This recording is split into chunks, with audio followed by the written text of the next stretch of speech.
오늘의 사연 시작합니다. 안녕하세요. 몇 년 전 술 때문에 겪었던 일이 생각나서 누구한테도 말하지 못했던 저의 이야기를 해보려고 합니다. 부족한 글솜씨이지만 익명이 보장되는 곳이라 마음 놓고 이야기해보겠습니다. 제가 지방에서 처음 직장 생활할 때였습니다. 졸업한 대학교에서 가까운 곳에 취업하였기에 친구들과 같이 자취하던 3룸에서 저는 계속 살게 되었고, 같이 살던 두 친구는 졸업을 하면서 모두 집을 나가게 되면서 혼자 살게 되었습니다. 학교 근처에서 계속 살다 보니 오고 가며 후배 및 친구들과 자주 만나서 술을 먹게 되었고, 졸업하였지만 다른 과 여자 후배들까지도 저를 보면 자연스럽게 인사할 정도로 친해지게 되었습니다. 게다가 나름 그 도시에서 좋은 회사에서 다니다 보니 소개팅도 자주 들어왔고, 어린 여대생 여자친구도 생겼습니다.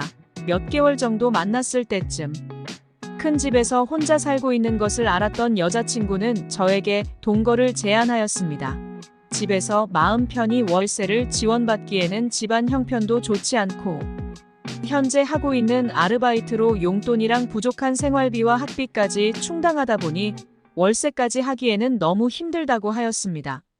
그래서 부모님께는 무료로 기숙사에 들어가게 되었다고 거짓말을 하고 동거를 시작하였습니다. 여자친구와 오랜 기간 교제를 한 뒤에 시작한 동거였다면 당연하다는 생각도 들고 설레이지도 않았겠지만, 만난 지 얼마 안 된 어린 여대생과 같이 살 생각을 하니 너무 설레이고 며칠간은 제대로 잠도 자지 못했습니다. 제일 큰 방을 같이 쓰는 침실로 사용했고, 작은 방에는 옷과 화장대 등 여자친구 물건들로 채워졌고, 남은 방에는 자주 안 쓰는 짐들을 두는 창고로 사용했습니다. 가끔 의견 차이로 가벼운 말다툼을 하였지만 밤낮 할 것 없이 눈만 맞으면 뜨겁게 불도 타서 밤새 뜨거운 사랑도 했고, 마트에 장도 보러 다니고 소소한 심야 데이트도 하면서 행복한 동거 생활을 하고 있었습니다. 그날도 낮에 회사에서 일하고 있는데 점심때부터 몸이 외롭다면서 여자친구가 수위가 높은 장난을 걸어왔고, 밤에 잠을 한숨도 안 재울 거라면서 단단히 각오를 하고 집에서 기다리고 할 정도로 저도 여자친구와 뜨거운 밤을 기다리면서 하루를 버티고 있었습니다. 그런데 갑자기 친언니가 찾아왔다면서 오늘 저녁은 외박을 해야 될 것 같다고 연락이 온 것이었습니다. 여자친구가 외박을 하는 것이 싫었지만 막을 수가 없었습니다. 아직 저와 동거 중인 것도 집에 알리지 않았고, 심지어 저의 존재조차 모르는 상황인데다가 그때 당시에 여자친구가 막 성인이 된 20살이었습니다. 그래서 10살이나 많은 저와 교제하면서 동거한다고 더더욱 말씀을 드릴 수가 없었습니다. 그렇게 외박하는 여자친구를 걱정하면서 자려고 누웠는데 여자친구가 엄청 취해서 전화가 왔습니다. 여기가 어딘지도 모르겠고 너무 취해서 어디로 가서 자야 할지도 모르겠다면서 무조건 자기를 데리러 오라고 하였습니다. 그렇게 아무런 준비도 없이 여자친구와 여자친구의 친언니를 데리러 시내로 나갔습니다.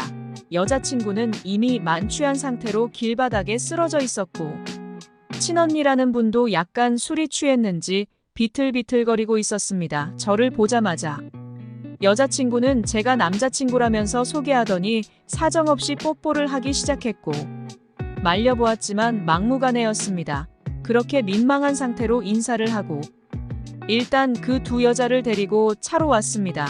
어디 호텔로 데려다줘야 하나 검색하고 있는데 여자친구가 이미 우리 사이를 다 말했으니 괜찮다고 하면서 집으로 가자고 하였습니다. 이미 친언니 앞에서 사정없이 뽀뽀 세례까지 받는 상태인데 뭐가 문제냐는 생각에 그냥 집으로 데리고 갔습니다. 집에 도착하니 여자친구는 술을 더 마시겠다면서 이것저것 배달을 더 시켰고, 계속 제 옆에 앉아서 하는 여자친구 때문에 처음 보는 여자친구의 친언니와 함께 불편한 술자리가 시작되었습니다. 친언니도 저보다 어렸지만 이제 막 20살 된 철없는 동생과 교제 및 동거하는 남자이다 보니 이것저것 물어보면서 어느 정도는 저에 대한 벽이 있는 것 같았습니다. 당연하다고 생각도 했기에 충분히 이해할 수 있었습니다. 엄청나게 많이 시켜놓은 안주와 술, 이렇게 두고 얼마 먹지 못하고 여자친구는 제 다리를 베고 잠이 들었고, 친언니도 저와 둘이서 술을 마시는 것이 불편했는지 그만 먹고 자야겠다고 하였습니다. 칫솔과 편한 옷들을 준비해드린 뒤에 여자친구와 같이 침실에서 자라고 하였습니다. 그리고 잠든 여자친구도 침대에 눕히고 나왔습니다. 정신없이 지나가서 그런가 풀려서 그런가 얼마 마시지도 않았는데 급격하게 취기가 돌기 시작하였고, 그만 치우고 잠을 잤어야 했는데 남은 안주가 좋아 술을 혼자서 마셨습니다. 술이 술을 먹는 상황이 된 것이었습니다. 더 취하고 난 뒤부터 사실 기억이 나지 않습니다. 새벽에 두통이 너무 심해서 눈을 떠보니 제 침대에 누워 있었고, 양옆에서 여자친구와 여자친구의 친언니가 누워 있었는데 두 여자 모두 복장에 밤새의 뜨거운 시간을 보내고 난 이후의 모습이었습니다. 물론 저 역시도 그랬습니다. 너무 놀래서 벌떡 일어나 조용히 나가려고 하였더니 괜찮다면서 더 누워서 자라며 친언니가 제 팔을 잡아당겼습니다. 대충 눈치를 보아하니 어젯밤에 무슨 일이 제대로 터진 것 같은데 전혀 기억이 나지 않아서 답답하기만 하였습니다. 제 침대에 누워있는데도 너무 불편하고 머리만 아팠습니다. 그나마 다행인 것은 여자친구도 여자친구의 언니도 화가 났거나 불쾌해하는 것 같지 않았습니다. 살면서 술에 취해 기억이 끊긴 적이 별로 없는데 하필이면 언니를 처음 보는 날에 같은 침대에서 불량한 복장으로 만나니까 눈을 감고 누워 있어도 잠을 잘 수가 없었습니다. 시간이 더 지나서 같이 나와서 아침을 먹었습니다. 두 자매는 어제 있었던 일에 대해서 아무런 설명도 없이 평범하다 못해 즐겁게 아침을 먹었고, 저한테도 아무렇지 않게 대해주었습니다. 그렇게 며칠 동안 저희 집에 있다가 언니는 집으로 돌아갔고, 여자친구에게 그날 일에 대해서 몇 번이나 물어보았지만 별일 없었다면서 신경 쓰지 말라는 말 외에는 아무것도 알려주지 않았습니다. 그날 그 일 이후로 1년 정도를 더 동거를 하다가 제가 서울로 이직을 하면서 동거도 끝이 나고 장거리 연애를 하다가 자연스럽게 헤어지게 되었습니다.